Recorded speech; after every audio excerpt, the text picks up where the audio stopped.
Hello dear students, अस्सलाम वालेकुम to all of you. I hope आप लोग अच्छे से होंगे। आज का जो टॉपिक है that is chemical kinetics, class 12th के फिजिकल केमिस्ट्री का बहुत important topic that is chemical kinetics. अगर नीट पॉइंट ऑफ व्यू से देखा जाए, नीट में इससे हर साल मिनिमम एक क्वेश्चन मान के चलो, मैक्सिमम 2 क्वेश्चन भी आ सकते हैं। तो स्टार्ट करते हैं केमिकल काइनेटिक्स। तो हेडिंग डालेंगे यहाँ पे केमिकल काइनेटिक्स। ठीक है बेटा, केमिकल काइनेटिक्स। केमिकल काइनेटिक्स क्या होता है? केमिकल काइनेटिक्स में हम क्या पढ़ने वाले हैं, ठीक है। इसके नाम से ही पता चलता है केमिकल। केमिकल मतलब केमिकल्स के बारे में पढ़ेंगे, एंड काइनेटिक्स मतलब मूवमेंट। केमिकल्स का मूवमेंट हम यहाँ पे देखने वाले हैं। तो केमिकल काइनेटिक्स क्या होता है? केमिकल काइनेटिक्स में हम ये पढ़ने वाले हैं कि एक रिएक्शन, फॉर एग्जाम्पल अगर हमारे पास कोई रिएक्शन है, वो किस स्पीड से वहां पे मूव कर रही है, वहां पे केमिकल्स किस स्पीड से प्रोडक्ट्स में जा रहे हैं। तो केमिकल काइनेटिक्स एक्चुअली में क्या होता है? केमिकल काइनेटिक्स वो ब्रांच ऑफ फिजिकल केमिस्ट्री होती है जहां पे हम rate of a chemical reaction को स्टडी करेंगे।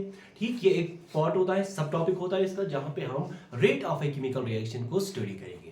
सेकंड जो पार्ट होता है दैट इज हम मैकेनिज्म ऑफ रिएक्शन पढ़ने वाले हैं। जिस मैकेनिज्म से रेट ऑफ रिएक्शन, जिस मैकेनिज्म से एक रिएक्शन प्रोसीड करती है, वो हम पढ़ने वाले हैं। And at the end last सब टॉपिक ऑफ दिस चैप्टर जो हम डिस्कस करेंगे that is factors affecting rate of reaction. किन फैक्टर्स पर रेट ऑफ रिएक्शन डिपेंडेबल होती है? जैसे कि टेम्परेचर देखेंगे, टेम्परेचर को इंक्रीज या डिक्रीज करने से क्या होगा, कैटलिस्ट देखेंगे, बहुत सारे फैक्टर्स हम देखेंगे जिन पे रेट ऑफ रिएक्शन डिपेंड करती है। ठीक है, तो हम यहाँ पे लिखते हैं केमिकल काइनेटिक्स के बारे में लिखेंगे यहाँ पे फर्स्ट। ये वो ब्रांच ऑफ फिजिकल केमिस्ट्री होती है, branch of physical chemistry in which we deal with, first हम डील करेंगे रेट ऑफ रिएक्शन के साथ। ठीक है, rate of reaction, rate of reaction के साथ डील करेंगे। सेकंड जो सब टॉपिक यहाँ पे रहने वाला है that is mechanism of reaction. ठीक है, मैकेनिज्म ऑफ रिएक्शन पढ़ने वाले हैं, किस मैकेनिज्म के थ्रू एक रिएक्शन प्रोसीड करती है। ठीक, एंड लास्ट टॉपिक जो यहाँ पे रहने वाला है that is factors affecting rate of reaction. किन फैक्टर्स पे रेट ऑफ रिएक्शन डिपेंड करती है। ठीक, ये फैक्टर्स, ये सब टॉपिक्स होते हैं जिनके थ्रू हम केमिकल काइनेटिक्स को स्टडी करेंगे। फर्स्ट वन क्या है? Rate of reaction. सेकंड क्या है? Mechanism of reaction. And third one क्या है? Factors affecting rate of reaction. ठीक, तो फर्स्ट हमें स्टार्ट करना है, फर्स्ट जो सब टॉपिक है इसका that is rate of reaction. ठीक, रेट ऑफ रिएक्शन को स्टार्ट करने से पहले हमें ये पता होना चाहिए कि हम किन रिएक्शंस की रेट को स्टडी करेंगे। ठीक, हम किन टाइप्स ऑफ रिएक्शंस की रेट को स्टडी करेंगे। इसका मतलब यह है कि रेट ऑफ रिएक्शन को स्टार्ट करने से पहले हमें एक सब टॉपिक पढ़ना पड़ेगा that is classification of reactions. ठीक, तो इसको मैं नोट करता हूं, यहाँ पे हम हेडिंग डालेंगे क्लासिफिकेशन ऑफ रिएक्शंस। ठीक है बेटा, क्लासिफिकेशन ऑफ रिएक्शंस। तो हेडिंग डालो classification of reactions. Classification of reactions किसके बेसिस पे? On the basis of rate, on the basis of rate. Different types of reactions आपने पढ़ी होगी, exothermic reaction, endothermic reaction, reversible reaction, irreversible reaction. यहाँ पे हम डिफरेंट टाइप्स ऑफ रिएक्शंस पढ़ने वाले हैं on the basis of rate. यहाँ पे किसके बेस पे हम क्लासिफाई कर रहे हैं? That is on the basis of rate. ठीक, तो यहाँ पे भी रेट आ रहा है, इसका मतलब हमें एक जनरल आइडिया पता होना चाहिए कि रेट क्या होता है। ठीक, तो रेट को समझते हैं। यहाँ पे मेरे पास एक हाइपोथेटिकल केमिकल रिएक्शन है और गिव्स अस P। एक हाइपोथेटिकल केमिकल रिएक्शन और गिव्स अस P, रिएक्टेंट किस में कन्वर्ट हो रहे हैं? प्रोडक्ट्स में कन्वर्ट हो रहे हैं। अब अगर मुझे सिंपली यहाँ पे रेट को डिफाइन करना होगा तो कैसे मैं डिफाइन करूंगा? रेट क्या होती है? रेट स्पीड होती है। केमिस्ट्री में हम रेट को स्पीड भी कह सकते हैं। ठीक, ये एक ही बात होती है, रेट एंड स्पीड। मैं ये कह सकता हूं कि किस स्पीड से रिएक्टेंट्स प्रोडक्ट में कन्वर्ट हो रहे हैं। जिस स्पीड से रिएक्टेंट्स प्रोडक्ट में कन्वर्ट होंगे उसी स्पीड को हम क्या कहेंगे? रेट। या मैं ऐसे भी कह सकता हूं अगर यहाँ पे रिएक्टेंट्स जल्दी प्रोडक्ट्स में कन्वर्ट होंगे तो रेट क्या होगी? ज्यादा होगी। अगर रिएक्टेंट्स यहाँ पे टाइम लेंगे प्रोडक्ट्स में कन्वर्ट होने में तो मैं कह सकता हूं इस रिएक्शन की रेट क्या होती है? कम होती है। तो सिंपली रेट क्या होती है? स्पीड। किस स्पीड से रिएक्टेंट्स प्रोडक्ट्स में कन्वर्ट होते हैं that is rate of A reaction. ठीक, तो यहाँ पे हमारा जो टॉपिक है that is classification of reaction. First classification जो हमें यहाँ पे पढ़ना है that is very fast reactions. Very fast reactions. ठीक है, वेरी फास्ट रिएक्शंस क्या होती हैं? वेरी फास्ट रिएक्शंस, इनके नाम से ही पता चलता है वो वाली रिएक्शंस जहां पे रेट ऑफ रिएक्शन बहुत ज्यादा होगी। उसका मतलब यहाँ पे रिएक्टेंट्स बहुत जल्दी प्रोडक्ट्स में कन्वर्ट होते हैं। यहाँ पे with in seconds, with in fraction of seconds यहाँ पे रिएक्टेंट्स किसमें कन्वर्ट होते हैं, प्रोडक्ट्स में। वो रिएक्शंस जहां पे रिएक्टेंट्स बहुत जल्दी प्रोडक्ट्स में कन्वर्ट होंगे उन रिएक्शंस को हम क्या कहेंगे, वेरी फास्ट रिएक्शंस। या ऐसे भी कह सकते हैं जैसे ही मैं यहाँ पे रिएक्टेंट्स को मिक्स करता हूं, जैसे ही मैं यहाँ पे रिएक्टेंट्स को मिक्स करूंगा in case of very fast reactions, तो ये साइमल्टेनियसली प्रोडक्ट्स में कन्वर्ट होते हैं। फॉर एग्जांपल मेरे पास यहाँ पे एक रिएक्शन है AgNO3 एक्वस मीडियम में प्लस NaCl, ठीक है। एक्वस मीडियम में मैंने यहाँ पे AgNO3 का सोल्यूशन लिया है, NaCl का सोल्यूशन, ठीक। एक्वस फॉर्म में as you know, aqueous form में ये किस फॉर्म में प्रेजेंट होगा, Ag पॉजिटिव, इसके Ag पॉजिटिव आयंस होंगे एंड इसके NO3 नेगेटिव, इस तरह से प्रेजेंट होगा। And NaCl Na positive and Cl negative के फॉर्म में प्रेजेंट होगा, इस तरह से, ठीक है। तो यहां से दिख रहा है इनके आयंस यहाँ पे होंगे, ये आयंस आपस में इंटरचेंज होंगे इस तरह से। ये पॉजिटिव Na पॉजिटिव किसके पास जाएगा, इसके पास, NO3 नेगेटिव के पास, एंड Cl नेगेटिव किसके पास जाएगा। तो यहाँ पे जो प्रोडक्ट्स बनेंगे दैट इज, यहाँ पे बनेगा NaNO3 एंड AgCl, इस तरह से यहाँ पे प्रोडक्ट्स बनेंगे, ठीक। यहाँ से दिख रहा है यहाँ पे जो रिएक्शन हो रही है, यहाँ पे आयंस इन्वॉल्व हो रहे हैं, यहाँ पे आयंस इन्वॉल्व हो रहे हैं, तो इस रिएक्शन को मैं आयनिक रिएक्शन भी बोल सकता हूं। इसका मतलब ये हुआ जो भी वेरी फास्ट रिएक्शंस होती है, वेरी फास्ट रिएक्शंस में क्या होता है, वहां पे आयंस इन्वॉल्व होते हैं एंड इन रिएक्शंस को मैं कह सकता हूं आयनिक रिएक्शंस, क्योंकि यहाँ पे आयंस इन्वॉल्व होते हैं। या आपको पता होगा एसिड बेस रिएक्शन, जो एसिड बेस रिएक्शंस होते हैं वहां पे भी आयंस इन्वॉल्व होते हैं एंड वो भी वेरी फास्ट रिएक्शंस की कैटेगरी में लाई करेंगे, क्योंकि वहां पे आयंस होते हैं एंड वहां पे with in fraction of seconds वहां पे प्रोडक्ट्स फॉर्म होते हैं, ठीक। अगर टाइम इंटरवल की बात की जाए, यहाँ पे in case of very fast reactions, अगर यहाँ पे टाइम इंटरवल की बात की जाए, यहाँ पे ये reactions 10 to the power minus 14 to 10 to the power minus 15 seconds में ये रिएक्शंस कंप्लीट होती है। जैसे आप देख सकते हो यहाँ पे टाइम इंटरवल बहुत ही कम है, बहुत ही कम टाइम इंटरवल में ये रिएक्शंस कंप्लीट होती है। इसका मतलब ये हुआ ये टाइम इंटरवल बहुत छोटा है, इस टाइम इंटरवल में हम इस रिएक्शन की रेट को डिटरमाइन नहीं कर पाएंगे, इन रिएक्शंस की रेट को हम स्टडी नहीं कर पाते हैं। ड्यू टू रीजन क्या है, यहाँ पे जो टाइम इंटरवल होता है that is very very small, ठीक। इस रिएक्शन में हम दैट मींस इस रिएक्शन में हम इन रिएक्शंस की रेट को स्टडी नहीं करेंगे। दिस टाइप ऑफ रिएक्शंस की रेट हम इस चैप्टर में नहीं पढ़ने वाले हैं। तो यहां तक ये क्लियर हुआ होगा। वेरी फास्ट रिएक्शंस क्या होती है, वेरी फास्ट रिएक्शंस वो रिएक्शंस होती हैं जहां पे रिएक्टेंट्स साइमल्टेनियसली प्रोडक्ट्स में कन्वर्ट होते हैं। जैसे हम रिएक्टेंट्स को मिक्स करते हैं वो साइमल्टेनियसली प्रोडक्ट्स में कन्वर्ट होते हैं। टाइम पीरियड बहुत कम होता है, इस वजह से हम इनकी रेट को डिटरमाइन नहीं कर पाते हैं। ये हमारे लिए इम्पॉसिबल होता है कि हम इनकी रेट को डिटरमाइन कर पाए, ठीक है। तो first type of reaction complete है, that is very fast reactions. अब सेकंड यहाँ पे होती है, सेकंड कैटेगरी इस वाली क्लासिफिकेशन में, that is opposite of very fast reactions क्या होगी, that is very slow reactions. Very slow reactions, ठीक है। वेरी स्लो रिएक्शन, इसके नाम से ही पता चलता है वेरी स्लो रिएक्शंस वो रिएक्शंस होगी जहां पे रिएक्टेंट्स इजीली प्रोडक्ट्स में कन्वर्ट नहीं होगा, जहां पे रिएक्टेंट टाइम लेगा प्रोडक्ट्स में कन्वर्ट होने में। उन्हीं रिएक्शंस को हम क्या कहेंगे, वेरी स्लो रिएक्शंस। जैसे कि एग्जांपल, फॉर एग्जांपल आपने डेली लाइफ में ऑब्जर्व किया होगा रस्टिंग ऑफ आयरन, ठीक है। Rusting of iron, rusting of iron में क्या होता है, वहां पे डेज भी लगते हैं, उस वाली रिएक्शन में डेज भी लगते हैं, उस वाली रिएक्शन में मंथ्स भी लगते हैं, ठीक। फॉर एग्जांपल यहाँ पे लिखते हैं rusting of iron, rusting of iron, ठीक है। ये रिएक्शन जो होती है ये वेरी स्लो रिएक्शन होती है, क्योंकि यहाँ पे जो टाइम इंटरवल होता है वो बहुत लार्ज होता है। यहाँ ये रिएक्शन डेज में कंप्लीट होती है एंड मंथ्स में कंप्लीट होती है, ठीक है। या और एक रिएक्शन है यहाँ पे, हाइड्रोजन एंड ऑक्सीजन आपस में जब रिएक्ट करते हैं, जब ये वाटर फॉर्म करते हैं, ये भी बहुत ज्यादा टाइम लेती है कंप्लीट होने में, तो ये भी किस कैटेगरी में लाई करेगी, वेरी स्लो रिएक्शंस की कैटेगरी में ये लाई करती है। तो यहाँ पे जो टाइम इंटरवल होगा, टाइम इंटरवल यहाँ पे डेज भी हो सकता है एंड मंथ्स भी हो सकता है। मंथ्स एंड डेज ये लेते हैं कंप्लीट होने में। तो हमारे पास इतना फ्री टाइम तो नहीं है हम डेज तक वेट करें या मंथ्स तक वेट करें या ईयर्स तक वेट करें, उसके बाद हम किसी केमिकल रिएक्शन की रेट को फाइंड करेंगे। तो हमें कोई नोबेल प्राइज नहीं देगा जब हम मंथ्स तक वेट करेंगे किसी केमिकल रिएक्शन को कंप्लीट होने में या डेज तक वेट करेंगे।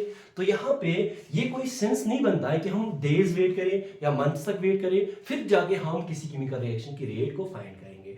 तो यहाँ पे हम वेरी स्लो रिएक्शन जो होती है उनकी रेट को भी फाइंड नहीं करते हैं, ठीक है। तो टू टाइप्स ऑफ रिएक्शंस हमने डिस्कस किए हैं। First one is very fast reactions, वहां पे टाइम इंटरवल बहुत ही कम होता है। Second one is very slow reactions, जहां पे टाइम इंटरवल बहुत ज्यादा होता है, ठीक है। उसके बाद next type of reactions that is moderate reactions. Moderate reactions या इनको हम स्लो रिएक्शंस भी कह सकते हैं। मॉडरेट रिएक्शंस के नाम से ही पता चलता है, स्लो रिएक्शंस या मॉडरेट रिएक्शंस, ठीक है। स्लो रिएक्शंस में क्या होगा, स्लो रिएक्शंस में ये रिएक्शंस ना ही ज्यादा फास्ट होती है ना ही ज्यादा स्लो होती है, या ऐसे भी कह सकते हैं ना ही यहाँ पे टाइम इंटरवल बहुत ज्यादा होता है ना ही टाइम इंटरवल बहुत कम होता है। ये एक मॉडरेट टाइम इंटरवल में कंप्लीट होती है। सो इस रिएक्शन में हम इन्हीं रिएक्शंस के बारे में डिस्कस करने वाले हैं, इन्हीं रिएक्शंस की रेट हम स्टडी करने वाले हैं, ठीक है। तो जो भी रिएक्शंस हम इस चैप्टर में पढ़ने वाले हैं वो एग्जाम्पल होगी मॉडरेट रिएक्शंस या स्लो रिएक्शंस की, ठीक। तो आपको ये क्लियर हुआ होगा। अब हम किन रिएक्शंस की बात करेंगे, ओनली मॉडरेट रिएक्शंस की हम बात करेंगे, very fast and very slow reactions की हम यहाँ पे बात नहीं करेंगे, ठीक है। एज यू नो, जैसे मैंने स्टार्टिंग में ही बोला था, इस चैप्टर को हम 3 पार्ट्स में स्टडी करेंगे। One is rate of reaction, second one मैंने क्या बोला था, mechanism of reaction, third one आपको याद होगा that is factors affecting rate of reaction. तो फर्स्ट पार्ट की ओर बढ़ते हैं, that is rate of reaction. Heading डालेंगे यहाँ पे rate of reaction. First topic of this chapter that is rate of reaction. Rate of reaction, ठीक। Rate of reaction क्या होता है, रेट ऑफ रिएक्शन को जैसे मैंने पहले ही बताया, रेट ऑफ रिएक्शन को मैं स्पीड ऑफ रिएक्शन भी बोल सकता हूँ, ठीक है। स्पीड ऑफ रिएक्शन भी बोल सकता हूँ। फॉर एग्जाम्पल मैं यहाँ पे एक रिएक्शन एज्यूम करता हूँ that is R gives us P। एक हाइपोथेटिकल केमिकल रिएक्शन है R gives us P, जिसमें रिएक्टेंट्स किसमें प्रोडक्ट कन्वर्ट हो रहे हैं, प्रोडक्ट्स में कन्वर्ट हो रहे हैं, ठीक। अब मुझे इस केमिकल रिएक्शन की रेट को डिफाइन करना होगा। रेट को हम क्या कह सकते हैं, स्पीड भी कह सकते हैं। अब अगर हम फिजिक्स के साथ रिलेट करेंगे, फिजिक्स में स्पीड क्या होती है, फर्स्ट हम यहाँ पे स्पीड को देखते हैं। स्पीड क्या होती है फिजिक्स में, स्पीड इज डिस्टेंस ट्रेवल्ड या चेंज इन डिस्टेंस पर unit time, change in distance पर यूनिट टाइम। एक ऑब्जेक्ट एक पर्टिकुलर टाइम इंटरवल में कितनी डिस्टेंस कवर कर रहा है उसी क्वांटिटी को हम क्या कहते हैं, स्पीड, ठीक। एक ऑब्जेक्ट कितनी डिस्टेंस कवर कर रहा है एक पर्टिकुलर टाइम इंटरवल में उसी को हम क्या कहेंगे, स्पीड, ठीक है। तो यहाँ पे जो चेंजिंग क्वांटिटी है दैट इज डिस्टेंस, ठीक। स्पीड में जो चेंजिंग क्वांटिटी है दैट इज डिस्टेंस, यहाँ पे जो चेंज हो रहा है दैट इज डिस्टेंस। इसका मतलब यहाँ पे विद रेस्पेक्ट डिस्टेंस हम स्पीड डिफाइन कर रहे हैं। बट केमिकल रिएक्शन के लिए अगर मुझे रेट डिफाइन करनी है, केमिकल रिएक्शन में कोई भी डिस्टेंस कवर नहीं होती है, तो यहाँ पे हम चेंजिंग क्वांटिटी जो होगी वो हम क्या चेक करेंगे, किसके रेस्पेक्ट में हम ये डिफाइन करेंगे, स्पीड। इसका मतलब यहाँ पे जो रिएक्शन में होता है यहाँ पे कंसंट्रेशन चेंज होती है, विद टाइम यहाँ पे कंसंट्रेशन चेंज होती है। एज यू नो, आपको पता होगा कि रिएक्टेंट्स की इनिशियल कंसंट्रेशन क्या होती है, मैक्सिमम होती है, एंड प्रोडक्ट्स की इनिशियल कंसंट्रेशन क्या होती है, जीरो होती है, ठीक। विद टाइम रिएक्टेंट्स की कंसंट्रेशन डिक्रीज होती जाती है एंड प्रोडक्ट्स की कंसंट्रेशन इंक्रीज होती जाती है। तो यहाँ पे जो चेंजिंग क्वांटिटी है that is concentration. With respect to concentration हम रेट को डिफाइन कर सकते हैं। यहाँ पे रिएक्टेंट्स की कंसंट्रेशन भी चेंज होती है एंड प्रोडक्ट्स की कंसंट्रेशन भी विद टाइम चेंज होती है। तो अगर मुझे यहाँ पे डिफाइन करना होगा रेट ऑफ रिएक्शन को, किसी भी केमिकल रिएक्शन के लिए अगर मुझे रेट ऑफ रिएक्शन डिफाइन करना है तो मैं कह सकता हूँ चेंज इन कंसंट्रेशन, या ऐसे कह सकता हूँ rate of reaction is defined as change in concentration. किसकी कंसंट्रेशन, रिएक्टेंट्स के रेस्पेक्ट में बोल सकता हूँ एंड प्रोडक्ट्स के रेस्पेक्ट में भी मैं रेट ऑफ रिएक्शन फाइंड कर सकता हूँ। मैं कह सकता हूँ rate of reaction is defined as change in concentration of reactants और products per unit time, that is rate of reaction. तो इसको नोट डाउन करते हैं। यहाँ पे रेट ऑफ रिएक्शन क्या होती है, रेट ऑफ रिएक्शन इज, तो यहाँ पे मैं लिख सकता हूँ rate of reaction is defined in as change in concentration of reactants और products per unit time. Reactants और प्रोडक्ट्स की कंसंट्रेशन कितनी चेंज हो रही है उसी को हम क्या कहेंगे, उसी को हम क्या कहेंगे, रेट ऑफ रिएक्शन। ठीक, यहाँ पे आपको ध्यान देना होगा, यहाँ पे हम rate with respect to reactant भी फाइंड कर सकते हैं and with respect to product भी फाइंड कर सकते हैं। चाहे आप rate with respect to reactant निकालो या विथ रिस्पेक्ट टू प्रोडक्ट निकालो, रेट का वैल्यू क्या आएगा, सेम ही आएगा। ठीक है, अब अगर मुझे इसको फॉर्मुलेट करना होगा, रेट ऑफ रिएक्शन को अगर मुझे फॉर्मुलेट करना होगा तो मैं कैसे लिखूंगा रेट ऑफ रिएक्शन को? Rate of reaction is change in concentration of reactants और प्रोडक्ट्स पर यूनिट टाइम। ठीक, तो मैं लिख सकता हूं, अगर मैं रेट को इस तरह से, रेट ऑफ रिएक्शन को आर ओ आर के थ्रू रिप्रेजेंट करूंगा, this is rate of reaction. इसको मैं लिख सकता हूं change in concentration, change in concentration of reactants भी ले सकता हूं और products, change in concentration of reactants और प्रोडक्ट्स। ध्यान देना होगा, रिएक्टेंट्स के रेस्पेक्ट में भी निकाल सकते हैं एंड प्रोडक्ट्स के रेस्पेक्ट में भी निकाल सकते हैं अपॉन टाइम टेकन, इसमें कितना टाइम लग रहा है। ठीक है, तो रेट ऑफ रिएक्शन को डिफाइन कर सकते हो change in concentration of reactants और प्रोडक्ट्स पर यूनिट टाइम। ठीक, अब यहाँ पे ये जो टर्म आ रही है दैट इज चेंज। जब भी मुझे किसी फिजिकल क्वांटिटी में चेंज लिखना होता है तो मैं डेल से रिप्रेजेंट करता हूँ। For example change in distance, physics में पढ़ा होगा चेंज इन डिस्टेंस कैसे लिखते हैं, डेल एक्स, इस तरह से। चेंज इन वेलोसिटी किस तरह से लिखते हैं, डेल वी। इसी तरह से यहाँ पे चेंज इन कंसंट्रेशन लिखना है तो कंसंट्रेशन को सी से रिप्रेजेंट करते हैं, तो मैं लिख सकता हूँ rate of reaction is equal to change in concentration upon change in time, this is rate of reaction. But यहाँ पे आपको ध्यान देना होगा, यहाँ पे मैं प्लस माइनस लिखूंगा।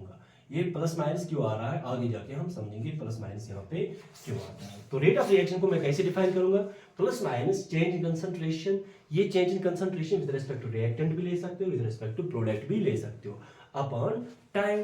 ठीक, किसी भी फिजिकल क्वांटिटी में अगर मुझे चेंज देखना होगा, for example change in velocity, ठीक है, फिजिक्स में पढ़ा होगा चेंज इन वेलोसिटी कैसे देखते हो, final velocity minus initial velocity, change in distance, initial distance minus final distance. ठीक है, इसी तरह से यहाँ पे change in concentration, change in concentration को मैं ऐसे लिख सकता हूँ, यहाँ पे डेल सी को मैं final concentration minus initial concentration लिख सकता हूँ अपॉन चेंज इन टाइम क्या होगा, final time minus initial time. इस तरह से मैं रेट ऑफ रिएक्शन को डिफाइन कर सकता। ठीक है, इसका मतलब यहाँ से दिख रहा है अगर आपको फाइनल कंसंट्रेशन पता होगी, इनिशियल कंसंट्रेशन पता होगी, रिएक्टेंट्स की फाइनल कंसंट्रेशन, रिएक्टेंट्स की initial concentration and time interval, किस टाइम इंटरवल में ये चेंज हो रहा है, तो आप रेट ऑफ रिएक्शन फाइंड कर सकते हो। ठीक है, अगर मुझे रेट ऑफ रिएक्शन की यूनिट्स लिखने होंगे, अगर रेट ऑफ रिएक्शन की यूनिट्स लिखने होंगे, रेट ऑफ रिएक्शन क्या होता है, change in concentration upon change in time. Concentration की यूनिट्स क्या होते हैं, मोल लीटर इनवर्स, कंसंट्रेशन की यूनिट्स होते हैं mole litre inverse and time का क्या होगा, टाइम। ठीक, इसको मैं लिख सकता हूँ इस तरह से, मोल लीटर इनवर्स टाइम इनवर्स। ठीक है, इस तरह से ये इसके यूनिट्स होते हैं, mole litre inverse time inverse. According to question आपको चलना है। फिर टाइम के यूनिट्स यहाँ पे सेकंड्स में भी हो सकते हैं, मिनट्स में भी हो सकते हैं, आवर्स में भी हो सकते हैं, वो आपको ध्यान देना है क्वेश्चन में क्या यूनिट्स गिवन है। ठीक है, तो इसके यूनिट्स हो गए mole litre inverse time inverse. इस तरह से आप रेट ऑफ रिएक्शन को रिप्रेजेंट कर सकते हो, del C upon del t, final concentration minus initial concentration upon t f minus t initial. ठीक, यहाँ तक आपको क्लियर होगा आई होप। तो इसको मैं रब करता हूँ यहाँ तक। रेट ऑफ रिएक्शन क्या होता है, चेंज इन कंसंट्रेशन, किसकी कंसंट्रेशन, रिएक्टेंट्स के रेस्पेक्ट में भी निकाल सकते हो, प्रोडक्ट्स के रेस्पेक्ट में भी निकाल सकते हो। तो हमारे पास जो वैल्यू आया that is rate of reaction is equal to change in concentration upon change in time, this is equal to final concentration minus initial concentration upon final time minus initial time. इस तरह से मैंने अभी लिखा था। ठीक, as you no हमें पता है कि रिएक्टेंट्स की कंसंट्रेशन विद टाइम क्या होती है, डिक्रीज होती है, इंक्रीज होती है, ऑब्वियसली डिक्रीज होती है। रिएक्टेंट्स की कंसंट्रेशन विद टाइम क्या होती है, डिक्रीज होती है। एंड प्रोडक्ट्स की कंसंट्रेशन विद टाइम क्या होती है, इंक्रीज होती है। इसको हम ग्राफ के थ्रू समझते हैं। यहाँ पे मैं एक ग्राफ यहाँ पे ड्रा करता हूँ इस तरह से, यहाँ पे y एक्सिस पे मैं प्लॉट करता हूँ कंसंट्रेशन एंड x एक्सिस पे मैं प्लॉट कर रहा हूँ टाइम। ठीक है, ये कंसंट्रेशन यहाँ पे प्लॉट कर रहा हूँ टाइम। ठीक, अब मुझे बताओ अगर मुझे graph with respect to reactant find करना होगा, मेरे पास एक रिएक्शन है R gives us P, ठीक है, R gives us P, with respect to reactant मुझे ग्राफ ड्रॉ करना है। मुझे बताओ रिएक्टेंट्स का ग्राफ कहाँ से स्टार्ट होगा, क्या ये ऑरिजिन से स्टार्ट होगा या हायर लेवल से स्टार्ट होगा? यहाँ पे at t is equal to 0 reactants concentration क्या होती है? मैक्सिमम होती है। इसका मतलब ग्राफ किसी हायर लेवल से स्टार्ट होगा, लेट्स अज्यूम यहाँ से स्टार्ट होगा, ठीक है। विद टाइम इसकी कंसंट्रेशन डिक्रीज होती है, इंक्रीज होती है, इनकी कंसंट्रेशन विद टाइम डिक्रीज होती है, तो यहाँ पे डिक्रीजिंग कर्व आएगा। इस तरह से ये रिएक्टेंस के लिए ग्राफ आता है, ठीक। अब अगर मुझे प्रोडक्ट्स के लिए यहाँ पे ग्राफ प्लॉट करना होगा, तो यहाँ पे at t is equal to 0 initially यहाँ पे प्रोडक्ट्स की कंसंट्रेशन क्या होती है? 0 होती है। इसका मतलब प्रोडक्ट्स के लिए ग्राफ कहाँ से स्टार्ट होगा? ओरिजिन से स्टार्ट होगा, गुड। तो यहाँ से इस तरह से इंक्रीजिंग ग्राफ आएगा, ठीक है। ये ग्राफ किसके लिए? प्रोडक्ट्स के लिए। एंड ये ग्राफ किसके लिए? रिएक्टेंट्स के लिए। ये ग्राफ किसके लिए? रिएक्टेंट्स के लिए। अब मुझे बताओ, अगर मुझे रेट ऑफ रिएक्शन निकालना होगा, ठीक, रेट ऑफ रिएक्शन के लिए मुझे ये पता होना चाहिए फाइनल कंसंट्रेशन कितनी है एंड इनिशियल कंसंट्रेशन कितनी है, ठीक। मुझे rate of reaction with respect to reactant find करना है, विद रेस्पेक्ट टू रिएक्टेंट। अब मुझे बताओ, यहाँ पे final value of concentration for reactant ज्यादा होगा या कम होगा? Final value of concentration for reactant ज्यादा होगा या कम होगा? क्योंकि रिएक्टेंट्स की कंसंट्रेशन भी टाइम डिक्रीज होती है, तो फाइनल कंसंट्रेशन भी कम होगी, ठीक है। तो यहां से दिख रहा है कि रिएक्टेंट्स के रेस्पेक्ट में ग्राफ इस तरह से डिक्रीज हो रहा था। इनिशियली यहाँ पे इसकी कंसंट्रेशन मैक्सिमम थी एंड फाइनली यहाँ पे कंसंट्रेशन क्या होगी? कम होगी। तो मैं कह सकता हूँ फाइनल कंसंट्रेशन क्या होगी? कम होगी as compare to initial concentration. Clear? अगर यहाँ पे C फाइनल ज्यादा है as compare to C initial, तो यहाँ पे जो वैल्यू आएगा, वैल्यू नेगेटिव में आएगा या पॉजिटिव में आएगा? वैल्यू नेगेटिव में आएगा। इसका मतलब डेल C का वैल्यू यहाँ से क्या आएगा? डेल C का वैल्यू क्या आएगा? नेगेटिव। डेल C का वैल्यू क्या आएगा? नेगेटिव। अब मुझे रेट फाइंड करनी है। रेट क्या होती है? Change in concentration upon change in time. तो यहाँ पे ये वैल्यू नेगेटिव आएगा, ये पॉजिटिव आएगा। इसका मतलब यहाँ पे ओवरऑल वैल्यू क्या आएगा? नेगेटिव। ओवरऑल वैल्यू क्या आएगा? नेगेटिव। बट मैंने आपको कहा था रेट ऑफ रिएक्शन कभी भी नेगेटिव नहीं हो सकती है। रेट ऑफ रिएक्शन कभी भी नेगेटिव नहीं हो सकती है। रेट ऑफ रिएक्शन को हम इस तरह से डिफाइन करते हैं, इस तरह से डिटरमाइन करते हैं ताकि उसका वैल्यू पॉजिटिव आ जाए। यहाँ पे क्या दिख रहा है? रेट ऑफ रिएक्शन क्या आ रही है? नेगेटिव। इस वजह से ताकि हमारे पास रेट ऑफ रिएक्शन पॉजिटिव आए, तो यहाँ पे जब भी आप rate of reaction with respect to reactant find करोगे, उसके सामने आप नेगेटिव वैल्यू रखते हो इस तरह से। ये क्यों करते हैं हम? ताकि रेट का रिएक्शन यहाँ पे रेट का जो वैल्यू आए वो पॉजिटिव में आ जाए इस तरह से। इस तरह से यहाँ पे रेट ऑफ रिएक्शन पॉजिटिव आती है। इसका मतलब ये हुआ, जब भी आप rate with respect to reactant find करोगे तो उसके सामने कौन सा साइन लिखना है? नेगेटिव साइन, ठीक है। Negative sign rate of reaction के सामने आपको लिखना है, ठीक। तो यहाँ पे अगर मुझे rate with respect to product find करना है, विद रिस्पेक्ट टू प्रोडक्ट अगर मुझे रेट फाइंड करनी है, तो क्या करूंगा? यहाँ पे final concentration minus initial concentration.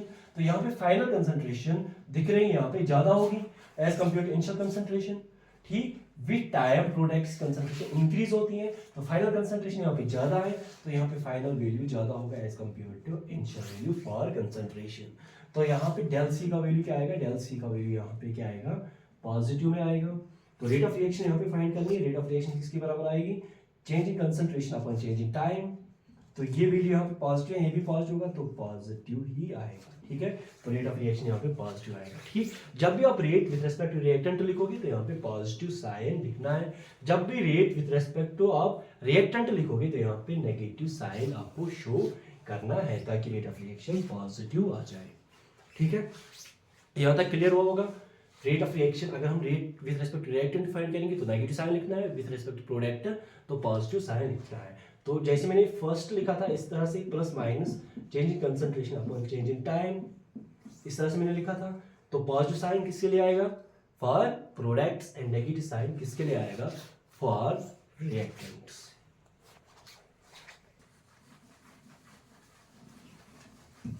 तो बच्चों यहां तक क्लियर हुआ होगा कि रेट ऑफ रिएक्शन को हम क्या लिख सकते हैं? Plus minus change in concentration upon change in time, ठीक है। तो यहाँ पे प्लस साइन किसके लिए आएगा? For products and negative sign किसके लिए आएगा? For reactants. एंड हमने ये भी देखा है कि इसके यूनिट्स क्या होते हैं? Mole, litre inverse, time inverse. Time किस में हो सकता है, टाइम सेकंड्स में भी हो सकता है, मिनट्स में भी हो सकता है एंड आवर्स में भी हो सकता है। ये डिपेंड करेगा क्वेश्चंस में टाइम का यूनिट क्या गिवन है। ठीक है बच्चों, तो यहाँ पे पॉइंट आता है कि रेट ऑफ रिएक्शन के दो मेथड्स होते हैं, किस तरह से हम रेट ऑफ रिएक्शन को डिटरमाइन करेंगे। तो दो मेथड्स होते हैं रेट ऑफ रिएक्शन को फाइंड करने के लिए, one is average rate of reaction, another one is instantaneous rate of reaction. तो हेडिंग डालेंगे types of rate of reaction. ठीक है बेटा, types of rate of reaction, types of rate of reaction. First हम जो डिस्कस करने वाले हैं that is average rate of reaction. First one is average rate of reaction. ठीक, तो एवरेज रेट ऑफ रिएक्शन क्या होता है, एवरेज रेट ऑफ रिएक्शन में क्या होगा, यहां पे हम rate of reaction over a fixed time interval, जब हम फिक्स्ड टाइम इंटरवल में रेट ऑफ रिएक्शन को फाइंड करेंगे, उस रेट ऑफ रिएक्शन को हम क्या कहेंगे, एवरेज रेट ऑफ रिएक्शन। क्या होता है एवरेज रेट ऑफ रिएक्शन, जब हम फिक्स्ड टाइम इंटरवल में रेट ऑफ रिएक्शन को फाइंड करेंगे तो उसको हम क्या कहते हैं, average rate of reaction. For example मेरे पास एक रिएक्शन है R gives us P, इस तरह से मेरे पास एक रिएक्शन है R gives us P। तो यहाँ पे इनिशियली क्या होता है, initially at t is equal to 0। इसका मतलब क्या है, एट t इक्वल टू 0, जब यहाँ पे रिएक्शन स्टार्ट नहीं हो गए हैं, इनिशियली जब हमने रिएक्टेंट्स को मिक्स किए हैं। फॉर एग्जांपल यहाँ पे इसकी जो कंसंट्रेशन थी दैट वाज A, इसकी कंसंट्रेशन क्या होगी 0, इसकी कंसंट्रेशन क्या होगी इनिशियली 0। ठीक, किसी टाइम t1 पे मैंने जब देखा यहाँ पे इसकी कंसंट्रेशन, लेट्स अज्यूम इसकी कंसंट्रेशन यहाँ पे A1 थी, ठीक, एंड इसकी कंसंट्रेशन B1 थी। ठीक, किसी और टाइम पे मैंने जब यहाँ पे देखा तो इसकी concentration at t equal to time t2, इसकी कंसंट्रेशन A2 थी, इसकी कंसंट्रेशन B2 थी। ठीक है, अब मुझे क्या करना है, मुझे ये करना है इस t1 एंड t2 टाइम में, इस डेल्टा t में मुझे क्या फाइंड करना है, मुझे ये फाइंड करना है कि rate of reaction, average rate of reaction कितनी होगी, एक फिक्स्ड टाइम इंटरवल में एवरेज रेट ऑफ रिएक्शन कितनी होगी। एवरेज रेट ऑफ रिएक्शन को इस तरह से रिप्रेजेंट करता हूं, एवरेज रेट ऑफ रिएक्शन होता है change in concentration upon del C upon del T। इस तरह से मैं रिप्रेजेंट करूंगा एवरेज रेट ऑफ रिएक्शन को। ठीक है, क्लियर। तो इसको मैं ग्राफ के थ्रू भी समझ सकता हूं। फॉर एग्जांपल मेरे पास इस तरह से एक कर्व है, ठीक है, यहाँ पे कंसंट्रेशन मैंने लिखी है एंड यहाँ पे मैंने टाइम लिखा है, कंसंट्रेशन वर्सेस टाइम का। ठीक, तो मैं यहाँ पे फर्स्ट रिएक्टेंट के लिए लिखूंगा, उसके बाद प्रोडक्ट्स के लिए ग्राफ बनाएंगे। तो रिएक्टेंट्स के लिए क्या होगा, रिएक्टेंट्स की इनिशियल कंसंट्रेशन मैक्सिमम होती है, विद टाइम कंसंट्रेशन डिक्रीज होती जाती है। इस तरह से ग्राफ आएगा, इस तरह से यहाँ पे ग्राफ आएगा। ठीक, लेट्स अज्यूम यहाँ पे टाइम का वैल्यू t1 था एंड यहाँ पे टाइम का वैल्यू क्या था t2। अब मुझे ये बताओ with respect to time t1, जब टाइम t1 था उसमें मैंने जो कंसंट्रेशन देखी थी रिएक्टेंट्स की वो क्या थी A1। तो यहाँ पे मैं एक लाइन ड्रॉ करूंगा इस तरह से, जहां पे इस कर्व को कट करेगा वो कंसंट्रेशन क्या होगी A1, यहाँ पे कंसंट्रेशन क्या है A1, एंड t2 के रेस्पेक्ट में यहाँ पे लाइन ड्रॉ करूंगा एंड यहाँ पे जो कंसंट्रेशन आएगी दैट इज A2। ये किसके रेस्पेक्ट में ग्राफ बना रहे हैं, with respect to reactants, with respect to reactants. ठीक, विथ रेस्पेक्ट टू रिएक्टेंट्स हम यहाँ पे ग्राफ ड्रॉ कर रहे हैं। ठीक, एट टाइम t1 कंसंट्रेशन क्या थी A1, at time t2 concentration क्या है T2। ये जो टाइम इंटरवल है, time interval t1 and t2 that is, इसको मैं डेल्टा t से रिप्रेजेंट करूंगा, जिस टाइम इंटरवल में मुझे रेट ऑफ रिएक्शन फाइंड करनी है। Delta t is nothing, this is t2 minus t1। इस टाइम इंटरवल में मुझे क्या करना है, यहाँ पे रेट ऑफ रिएक्शन फाइंड करनी है। ठीक, तो एवरेज रेट ऑफ रिएक्शन क्या होती है, एवरेज रेट ऑफ रिएक्शन मैं यहाँ पे लिख रहा हूँ, average rate of reaction is change in concentration upon change in time. ठीक है, चेंज इन कंसंट्रेशन क्या होती है, final concentration minus initial concentration upon final time minus initial time. ठीक है, यहाँ पे भी दिख रहा होगा, यहाँ पे जो A2 होगा, A2 कम है एज कंपेयर टू A1। ये A1 क्या है, initial concentration, initial concentration with respect to reactant ज्यादा होती है as compare to final concentration. ठीक है, A2 क्या होगा, कम होगा एज कंपेयर टू A1। यहां से मैं लिख सकता हूं A2 क्या होगा, कम होगा as compare to A1। With respect to products का मुझे लिखना होगा B2 ज्यादा होगा as compare to B1। Clear है यहां तक, B2 ज्यादा होगा एज कंपेयर टू B1। अब यहाँ पे वैल्यूज पुट करने हैं। फाइनल कंसंट्रेशन क्या है एट T2, यहाँ पे फाइनल कंसंट्रेशन क्या है A2, एंड इनिशियली क्या थी यहाँ पे A1 upon T2 minus T1 that is delta T, final time minus initial time. इस तरह से हम एवरेज रेट ऑफ रिएक्शन को फाइंड कर सकते हैं। यहाँ पे भी आप देख सकते हो, यहाँ पे जो A2 माइनस A1 का वैल्यू आएगा वो किस में आएगा, नेगेटिव में आएगा। A1 माइनस A2 का वैल्यू किस में आएगा, नेगेटिव में आएगा, क्योंकि यहाँ पे A2 छोटा है as compare to A1, A2 क्या है, छोटा है एज कम्पेयर टू A1। यहाँ पे जो वैल्यू आएगा वो किस में आएगा, नेगेटिव में। इस वजह से यहाँ पे हम नेगेटिव से क्या करेंगे, मल्टीप्लाई करेंगे। जब भी हम rate with respect to reactant, जब भी हम rate with respect to reactant find करेंगे तो नेगेटिव साइन यहाँ पे रखते हैं। ठीक है, क्लियर है। इसी तरह से हम प्रोडक्ट के लिए भी ग्राफ ड्रॉ कर सकते हैं। प्रोडक्ट के रेस्पेक्ट में जो ग्राफ आएगा, यहाँ पे मैं ड्रॉ करता हूँ। प्रोडक्ट के रेस्पेक्ट में अगर मुझे ग्राफ ड्रॉ करना होगा इस तरह से, यहाँ पे ये y एक्सिस पे कंसंट्रेशन है एंड x एक्सिस पे टाइम है। ठीक, तो प्रोडक्ट के लिए ग्राफ कहाँ से स्टार्ट होगा, ऑब्वियसली ओरिजिन से स्टार्ट होगा, यहाँ से स्टार्ट होगा। तो विद टाइम प्रोडक्ट की कंसंट्रेशन इंक्रीज होती है, डिक्रीज होती है। विद टाइम प्रोडक्ट की कंसंट्रेशन इंक्रीज होती जाती है, तो इसका ग्राफ क्या आएगा, इंक्रीजिंग आएगा इस तरह से। ठीक, लेट्स अज्यूम यहाँ पे जो टाइम का वैल्यू था दैट इज T1, ठीक, यहाँ पे जो टाइम का वैल्यू था दैट इज T2। ठीक है बच्चा, तो T1 के रेस्पेक्ट में अगर देखेंगे, T1 के रेस्पेक्ट में कंसंट्रेशन ऑफ प्रोडक्ट क्या था यहाँ पे B1। ठीक, मुझे क्या करना होगा, मुझे यहाँ पे एक लाइन ड्रा करनी होगी, जहां पे ये इस कर्व को कट करेगा वही क्या होगी, concentration of product at time T1। यहाँ पे जो कंसंट्रेशन का वैल्यू आएगा दैट इज B1, यहाँ पे मैं B1 लिख रहा हूँ। ठीक, दिस इज T2। ठीक, T2 के रेस्पेक्ट में कंसंट्रेशन ऑफ प्रोडक्ट क्या है, B2।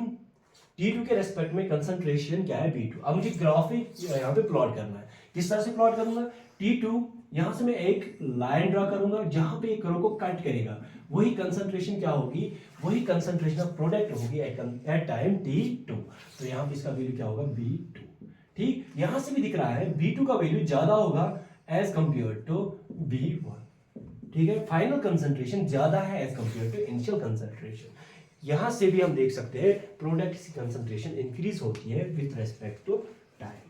ठीक, अब मुझे यहाँ पे average rate of reaction with respect to product निकालनी है। तो एवरेज रेट ऑफ रिएक्शन में कैसे लिख सकता हूँ, और ये भी इस तरह से रिप्रेजेंट कर सकता हूँ। Average rate of reaction with respect to product मुझे फाइंड करना है, तो change in concentration upon change in time same ही रहेगा।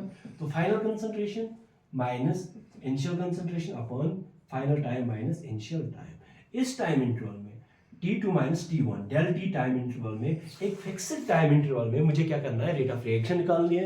एंड इसी रेट ऑफ रिएक्शन को मैं क्या कहूंगा, एवरेज रेट ऑफ रिएक्शन। क्या कहूंगा, एवरेज रेट ऑफ रिएक्शन।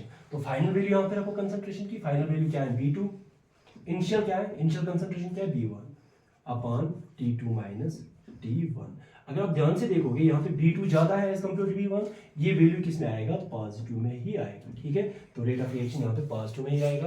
तो जब भी हम rate with respect to product निकालेंगे तो पॉजिटिव साइन लिखेंगे, and with respect to reactant निकालेंगे तो नेगेटिव साइन वहां पे शो करेंगे। This was all about for average rate of reaction. क्या होती है एवरेज रेट ऑफ रिएक्शन, जब हम किसी particular time interval, fixed time interval में रेट ऑफ रिएक्शन को फाइंड करते हैं, उस रेट ऑफ रिएक्शन को हम क्या कहेंगे, average rate of reaction. I hope आपको क्लियर हुआ होगा। अब सेकंड टाइप है जो types of rate of reaction में, that is instantaneous rate of reaction.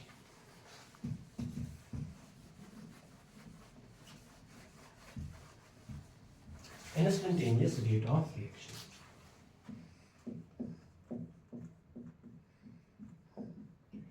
Instantaneous rate of reaction क्या होती है, इसके नाम से ही पता चलता है, एक पर्टिकुलर इंस्टेंट पे, एक पर्टिकुलर पॉइंट पे जब हम रेट ऑफ रिएक्शन को फाइंड करते हैं तो उसको हम क्या कहेंगे, इंस्टेंटेनियस रेट ऑफ रिएक्शन। जब हम पर्टिकुलर टाइम, किसी फिक्स्ड टाइम इंटरवल पे, जब हम फिक्स्ड टाइम इंटरवल में किसी रिएक्शन की रेट को फाइंड करेंगे उसको हम क्या कहेंगे, एवरेज रेट ऑफ रिएक्शन।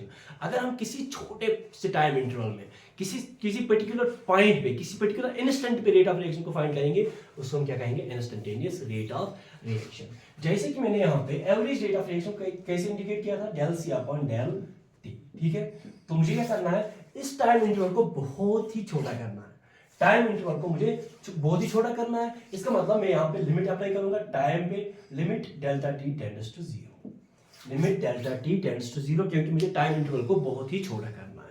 तो यहाँ पे इसका वैल्यू जो निकल के आएगा that is D C upon D T. इसी को हम इंस्टेंटेनियस रेट ऑफ रिएक्शन कहते हैं। इंस्टेंटेनियस रेट ऑफ रिएक्शन को इस तरह से डिनोट करूंगा, और आई एन टी, ये होती है इंस्टेंटेनियस रेट ऑफ रिएक्शन। ठीक, जब हम पर्टिकुलर पॉइंट किसी इंस्टेंट के रेट ऑफ रिएक्शन को फाइंड करेंगे उसको हम क्या कहेंगे, इंस्टेंटेनियस रेट ऑफ रिएक्शन। अब ये D C upon D T क्या होता है, ध्यान दो यहाँ पे, D C upon D T होता है slope of tangent, slope of tangent at a point on concentration versus time करो, कंसंट्रेशन वर्सेस टाइम करो, ठीक है। कंसंट्रेशन वर्सेस टाइम करो पे जो स्लोप ऑफ टेंजेंट आएगा, जो स्लोप ऑफ टेंजेंट आएगा उसी को हम क्या कहेंगे, इंस्टेंटेनियस रेट ऑफ रिएक्शन। और अच्छे से समझते हैं, यहाँ पे मैं यहाँ पे रिएक्टेंट के लिए ग्राफ ड्रा कर रहा हूँ और रिएक्टेंट, ठीक है, ध्यान देना यहाँ पे concentration versus time, concentration versus time करो, ठीक। एज वी नो यहाँ पे रिएक्टेंट के रेस्पेक्ट में ग्राफ कहां से स्टार्ट होगा, हायर लेवल से स्टार्ट होगा, क्योंकि इसकी कंसंट्रेशन मैक्सिमम होती है, विद टाइम कंसंट्रेशन क्या होती है, डिक्रीज होती है, विद टाइम कंसंट्रेशन होगी डिक्रीज, इस तरह से, ठीक। तो ये ग्राफ किसके लिए है, फॉर रिएक्टेंट्स। अब मुझे यहाँ पे क्या करना है, मुझे किसी इंस्टेंट पे, किसी पॉइंट पे रेट ऑफ रिएक्शन को फाइंड करना है। लेट्स अज्यूम मुझे यहाँ पे रेट ऑफ रिएक्शन फाइंड करना है, मैंने एक पॉइंट सिलेक्ट किया, तो यहाँ पे मुझे रेट ऑफ रिएक्शन फाइंड करना है। तो मुझे क्या करना है, यहाँ पे एक टेंजेंट ड्रॉ करना है, यहां से मैं इस तरह से एक टेंजेंट ड्रॉ करूंगा विद पॉजिटिव एक्स एक्सिस, ठीक। इसके बाद मुझे क्या करना है, फर्स्ट मैं एक पॉइंट यहाँ पे सिलेक्ट करूंगा, इससे एक टेंजेंट ड्रॉ करूंगा। इसके बाद मैं ये चेक करूंगा ये जो टेंजेंट है ये यहाँ पे कितना एंगल बना रहा है विद पॉजिटिव एक्स एक्सिस, ये पॉजिटिव एक्स एक्सिस के साथ कितना एंगल बना रहा है। लेट्स अज्यूम यहाँ पे ये एंगल जो बना रहा है दैट इज थीटा, ठीक।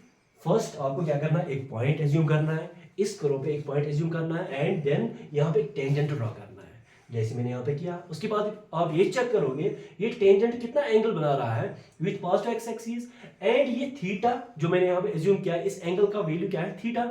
इसका अगर मैं टेन वैल्यू लूंगा, इसका अगर मैं टेन वैल्यू लूंगा यहाँ पे टेन थीटा, टेन थीटा क्या होगा, slope of this tangent, slope of this tangent. यहाँ पे मैंने लिखा slope of tangent at a particular point, किसी पर्टिकुलर पॉइंट पे ऑन कंसंट्रेशन वर्सेस टाइम करो, इस करो पे जो स्लोप ऑफ टेंजेंट होगा वो किसके बराबर होगा, instantaneous rate of reaction.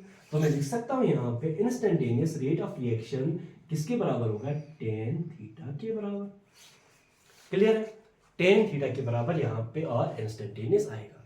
Simple, ये समझो आप कि अगर आपको instantaneous rate of reaction find करनी है तो आपको slope of this tangent find करना है, ठीक। अब मुझे यहाँ पे बताओ ये एंगल जो है ये एक्यूट है ऑब्ट्यूस है, ये एंगल 90 से ज्यादा है, 10 90 से ज्यादा, उसका मतलब उसका वैल्यू क्या आता है, नेगेटिव में।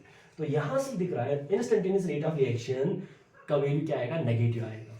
तो यहाँ पे इसका वैल्यू क्या आएगा, negative. But as we know कि रेट ऑफ रिएक्शन का वैल्यू कभी भी नेगेटिव नहीं हो सकता है, तो यहाँ पे आपको क्या करना पड़ेगा, नेगेटिव साइन से मल्टीप्लाई करना पड़ेगा, तब जाके ये वैल्यू क्या आएगा, पॉजिटिव आएगा, ठीक। जैसे मैंने पहले ही बताया था, जब भी आप रेट ऑफ रिएक्शन किसके रेस्पेक्ट में फाइंड करोगे, रिएक्टेंट के रेस्पेक्ट में फाइंड करोगे, तो आपको माइनस साइन उसके सामने शो करना होगा, चाहे आप एवरेज रेट ऑफ रिएक्शन निकालो, चाहे आप इंस्टेंटेनियस रेट ऑफ रिएक्शन निकालो, ठीक है।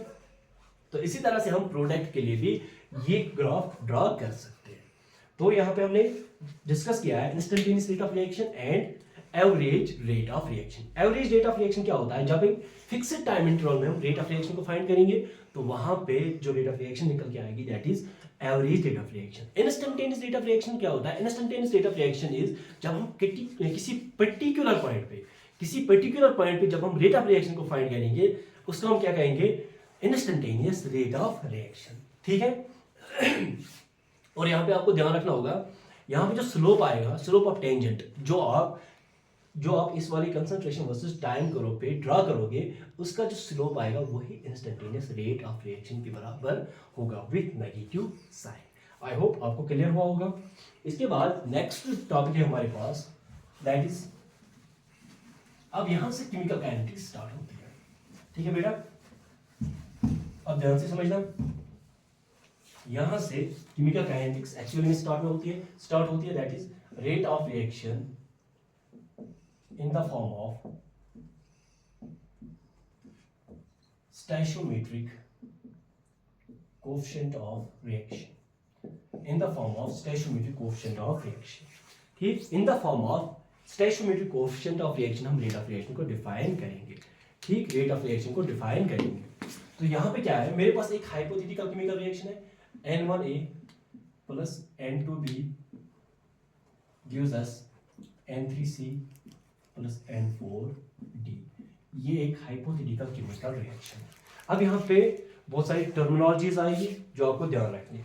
सबसे पहली टर्म जो यहाँ पे आएगी rate of disappearance, rate of disappearance, ठीक है, रेट ऑफ डिसअपियरेंस। अब मुझे ये बताओ रेट ऑफ डिसअपियरेंस किसके लिए डिफाइन होगी, रिएक्टेंट्स के लिए डिफाइन होगी या प्रोडक्ट्स के लिए डिफाइन होगी।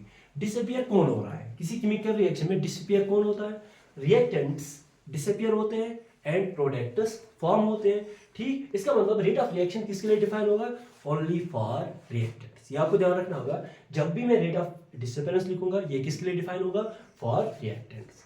अब रेट ऑफ डिसअपियरेंस को मैं कैसे लिखता हूं, सबसे पहले आपको नेगेटिव साइन लिखना होगा, ठीक। रेट ऑफ डिसअपियरेंस के लिए सबसे पहले आपको क्या लिखना होगा, नेगेटिव साइन। उसके बाद change in concentration, change in concentration of reactant. यहाँ पे कंसंट्रेशन अगर मैं ए के रेस्पेक्ट में लिखूंगा तो कंसंट्रेशन ऑफ ए आएगा, change in concentration of A upon change in time, किस टाइम में चेंज हो रहा है, ठीक है। तो rate of disappearance of A में लिख सकता हूँ यहाँ पे, rate of disappearance of A किसके बराबर आएगा, minus times del A upon del T. ये जो टर्म है यहाँ पे minus times change in concentration of A upon del T, यही हमें किसका वैल्यू देगी, rate of disappearance of A, ठीक है। तो इसी तरह से मैं rate of disappearance of B भी लिख सकता हूँ, शॉर्ट में लिख रहा हूँ यहाँ पे ROD with respect to B. Rate of disappearance of B क्या लिखूंगा, नेगेटिव साइन, अगर यहाँ पे रिएक्टेंट है दैट इज कंसंट्रेशन ऑफ किसकी, बी की upon del T, concentration of B upon del T, change in concentration of B upon del T. इस तरह से हम रेट ऑफ डिसअपियरेंस डिफाइन कर सकते हैं फॉर रिएक्टेंट्स, ठीक। इसके बाद एक और टर्म आती है that is rate of appearance और रेट ऑफ फॉर्मेशन। अब मुझे ये बताओ रेट ऑफ अपीयरेंस और रेट ऑफ फॉर्मेशन किसके लिए डिफाइन होगी। रिएक्शन, एक केमिकल रिएक्शन में कौन फॉर्म होता है, कौन अपीयर होता है, प्रोडक्ट, ऑब्वियसली प्रोडक्ट फॉर्म होता है या अपीयर होता है।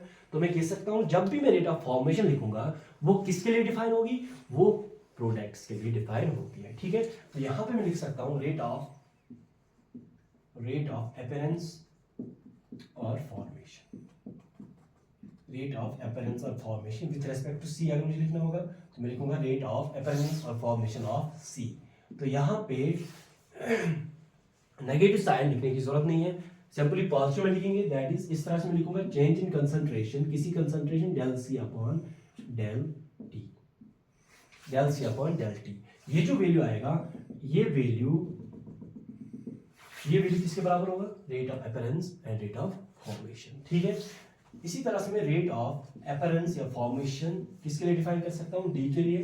तो मुझे क्या लिखना है, change in concentration of D upon D T, इस तरह से मैं लिख सकता हूं, change in concentration of D upon D T, clear है।